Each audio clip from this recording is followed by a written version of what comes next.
Hamlet, Act 1, Scene 2, King Claudius. Though yet of Hamlet our dear brother's death the memory be green, and that it us befitted to bear our hearts in grief, and our whole kingdom to be contracted in one brow of woe. Yet so far hath discretion fought with nature, that we with wisest sorrow think on him, together with remembrance of ourselves. Hamlet views this scene of the inauguration with the same anger that the poet George Santayana describes of the philosopher. He wrote, "Masks are arrested expressions and admirable echoes of feeling, but when it comes to false faces or insincerity, Santayana says that some philosophers seem to be angry with images for not being things, and with words for not being feeling." In Act 4, Scene 2, Hamlet speaks. The king is a thing of nothing. In this scene, his anger is mostly visceral, or disgust. He describes the world as an unweeded garden that grows to seed things rank and gross in nature, possess it merely. And what is most foul in his eyes is that not even his mourning for his father is unpolluted. It is just a costume in a court parade of dissemblers. Hamlet's customary suits of solemn black and his windy suspiration of forced breath, his fruitful river in the eye, and his dejected behavior of the visage, together with all forms, moods, and shapes of grief that can denote him truly, has become complicit in Claudius's, the usurper king's, show, display of grief.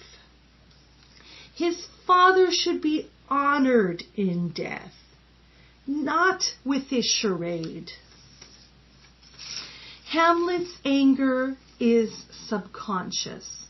It will not be confirmed till his father's ghost screams murder, and Hamlet cries out, "My prophetic soul." But what is very disturbing to Hamlet in this scene is also what would have disturbed Elizabethan audiences. That is the incest between Claudius and Gertrude, Hamlet's uncle and mother. Queen Elizabeth's father, Henry VIII, divorced his first wife over the scripture from Leviticus that reads, "And if a man shall lie with his brother's wife, it is an unclean thing. He has uncovered his brother's nakedness. They shall be childless."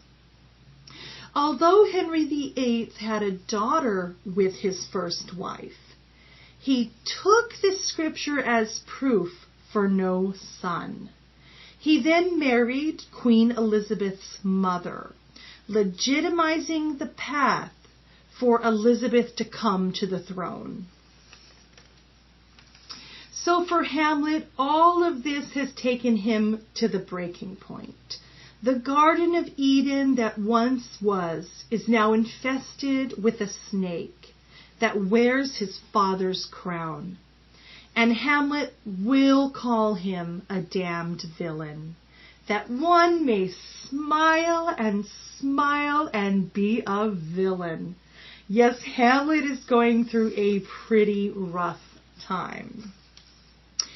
In Act 3, Scene 1, Ophelia speaks of Hamlet's breakdown.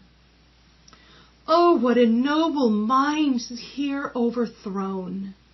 The courtiers, soldiers, scholars, eye, tongue, sword, the expectancy and rose of the fair state. And I of ladies most dejected and wretched, that sucked the honey of his music vows, now see that noble and most sovereign reason, like sweet bells jangled out of tune and harsh, that unmatched form and feature of blown or fully blossoming youth, blasted with ecstasy or withered with madness. Perhaps this scene holds a clue to Hamlet's ensuing madness, when he speaks of how he must hold his tongue. One scholar writes, Hamlet needs a new costume, a new role, to demonstrate the sincerity of his grief and his anger. And he finds that new costume in the antic disposition of madness. The allowed fool or licensed fool in a royal or noble household was a paid dependent whose social role was both to amuse and to instruct, cloaking moral lessons in jokes and mumming.